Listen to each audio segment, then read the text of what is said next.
दोस्तों, एक बार गौतम बुद्ध को एक सभा में भाषण करना था और जब सभा का समय हुआ तब बुद्ध वहां आए और बिना कुछ बोले ही वहां से चले गए।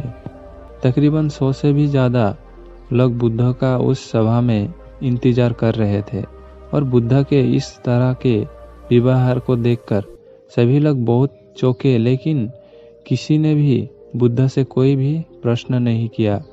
दोस्तों, अगले दिन फिर से सभा का आयोजन हुआ और दूसरे दिन सभा में लोगों की संख्या तकरीबन घट गई। इस बार तकरीबन 80 लोग सभा में बैठे हुए थे।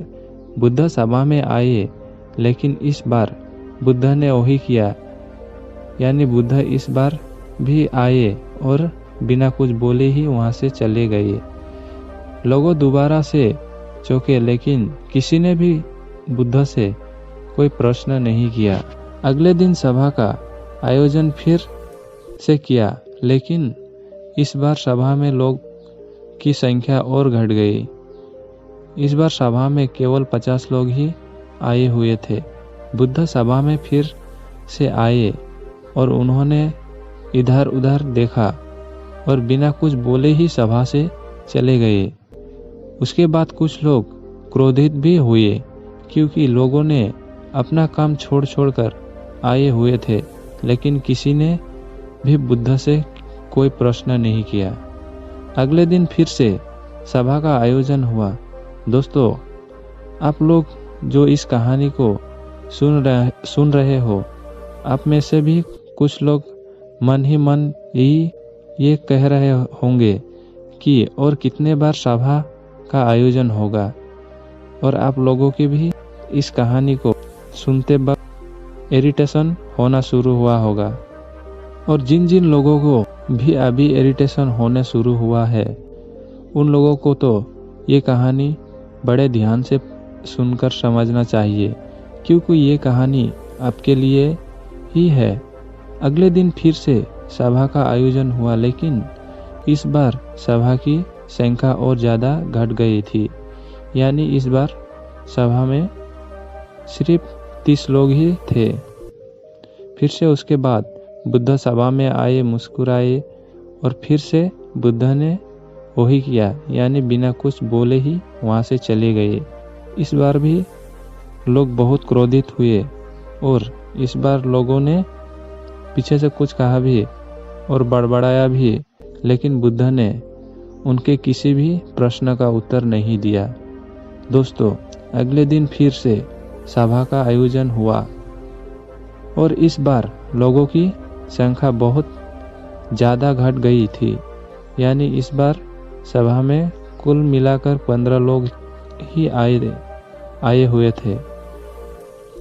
इस बार भी बुद्ध सभा में आए, लेकिन इस बार बुद्ध अपना आसन ग्रहण कर लेते हैं।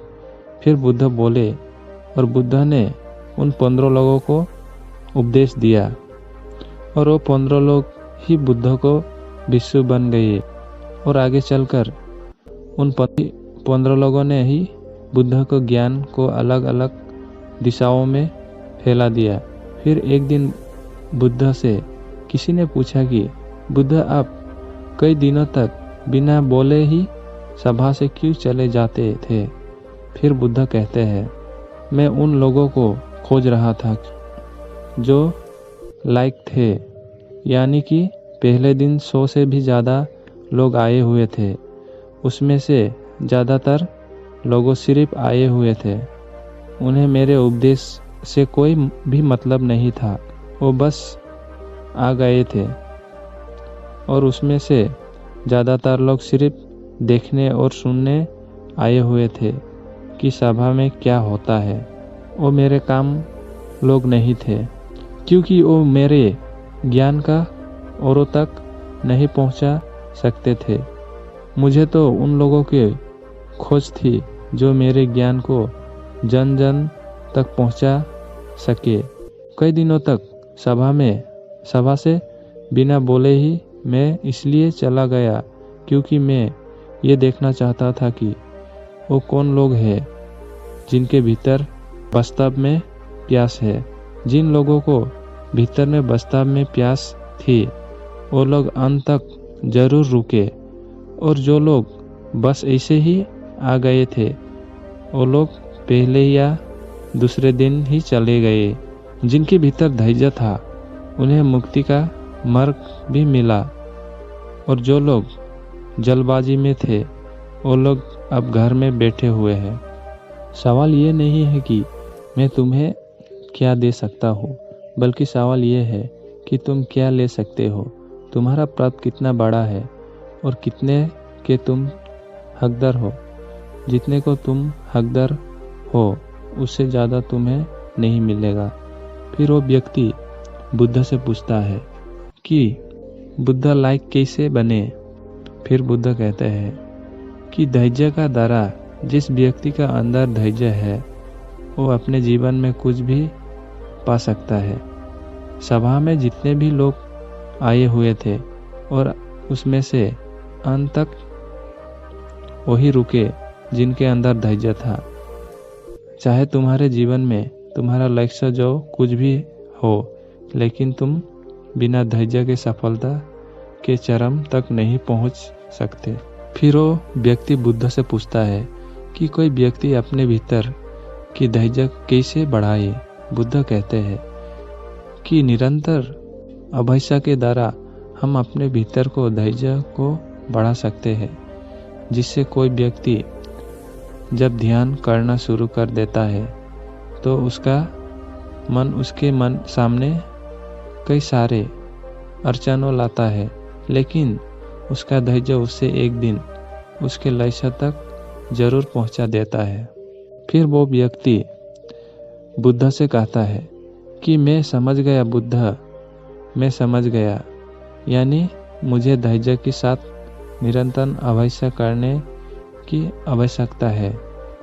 दोस्तों, अब आपको समझ आ गया कि आपके पास वो क्यों नहीं है जो आप पाना चाहते हो, क्योंकि आप उसके लायक नहीं है। आप लायक भी बनेंगे जब आप अपने भीतर धैर्य को बढ़ाएंगे। और धैर्य कैसे बढ़ाएगा? धैर्य बढ़ेगा निरंतर अभ्यास के द्वारा। और अभ्यास कौन करेगा?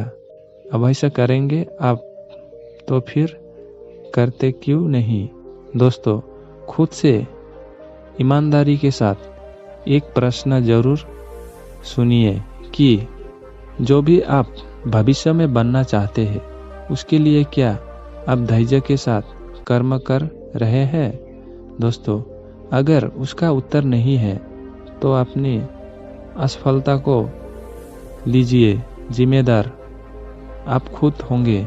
दोस्तों, जो कि ये गौतम बुद्ध की शिष्यप्रद कहानी आपके पसंद आए होंगे तो नीचे कमेंट बॉक्स में यस जरूर लिखें, और उसके साथ ही इस कहानी को अपने दोस्तों को साथ शेयर करना ना भूलें।